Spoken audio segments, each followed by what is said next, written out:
দুনিয়াতেই তো আমার মৃত্যু সংঘটিত হচ্ছে, তো দুনিয়াতে সংঘটিত হওয়া আমার মৃত্যুর রহস্য যেই বিজ্ঞান ভেদ করতে পারে না, সে মৃত্যুর পরে কি হবে সেটা কেমনি বলবে? আর মৃত্যুর পরে কি হবে এটা সম্পর্কে নিশ্চিত জ্ঞান ওহির মাধ্যমে নবীরা পেয়েছে, যুগে যুগে সকল নবী। তাওরাত, জবুর, ইনজিল, কোরআন, মুসা, ঈসা, ইব্রাহিম, মুহাম্মদ সালাওয়াতুল্লাহ আলাইহিম আজমাইন, তারা সকলে আল্লাহ সুবহানাহু ওয়া তাআলার পক্ষ থেকে নিশ্চিত জ্ঞান পেয়েছে যে মৃত্যুর পরে কি হবে।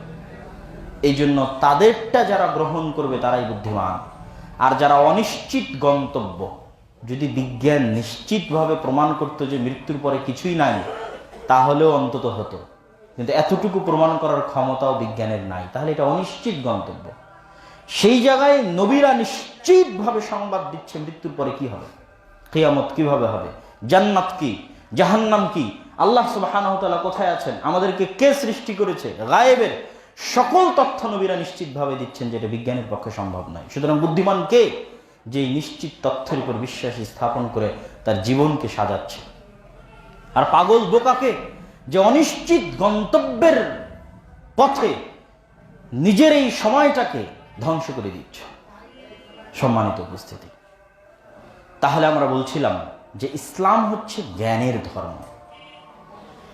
এই জ্ঞান চর্চার সবচেয়ে বড় মাধ্যম হচ্ছে মসজিদ, যেটা রাসূল সাল্লাল্লাহু আলাইহি সাল্লাম নিজে করেছেন, তারপরে সাহাবীরা করেছেন। আজকে দুঃখজনক হলেও সত্য যে ইসলামের মতো একটি জ্ঞান ভিত্তিক ধর্মের অনুসারী হওয়ার পরেও আমরা মুসলমানেরা চরম জ্ঞান বিমুখ হয়ে পড়েছি। ইসলামের মতো একটি জ্ঞান ভিত্তিক দ্বীনের অনুসারী হওয়ার পরও আজকের মুসলমানেরা চরম জ্ঞান বিমুখ হয়ে পড়েছে।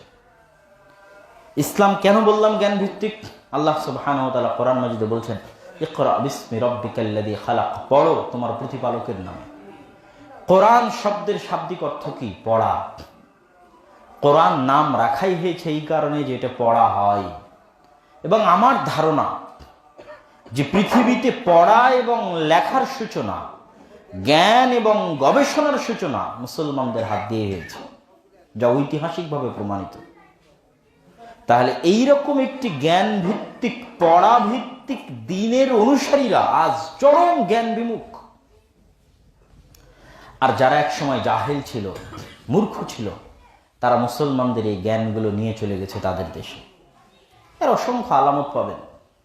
আপনি যে কোনো হাদিসের পুরাতন পাণ্ডুলিপি খুঁজতে যান, যদি পুরাতন পাণ্ডুলিপির